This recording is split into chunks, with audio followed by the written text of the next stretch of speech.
जेकबाबाद में अदालत क़त्ल जो ॾोह साबित थियण ते हिक जवाबदार खे जनम टेप ऐं ॾंड जी सज़ा ॿुधाए छॾी। इन हवाले सां वधीक तफ़सील ॾेई रहियो आहे जेकबाबाद मां CN न्यूज़ जो रिपोर्टर जमील गुल थहीन।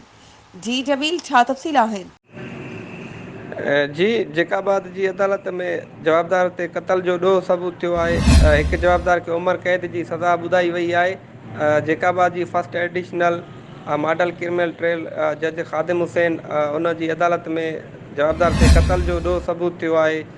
जंहिंमें जवाबदार जेको आहे अली अहमद वलद मोहम्मद अली टालाणी उनखे जेको आहे त उमिरि क़ैद जी सज़ा ॿुधाई वई आहे। 5 लख रुपया ॾंड जेका आहे त ॿुधाए छॾी आहे। रक़म अदा न करण जी सूरत में जेको जवाबदार 1 साल वधीक जेको आहे क़ैद काटींदो। जॾहिं अव्हांखे इहो ॿुधाईंदो हलां त जंहिंमें साॻी जवाबदार जंहिंमें गैर क़ानूनी जेको हथियार रखण ते उन ते ॾोह सबूत थियो आहे।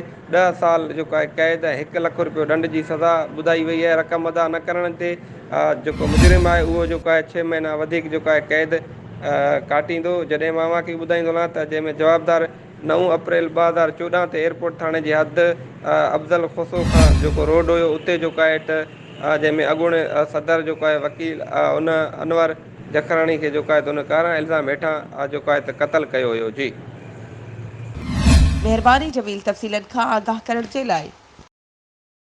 वधीक ख़बरुनि ऐं अपडेट्स जे लाइ असांजे चैनल खे सब्सक्राइब कयो ऐं हा, बेल आइकन खे प्रेस करण न विसारिजो त जीअं असांजी हर नई अचण वारी वीडियो तव्हां ताईं पहुची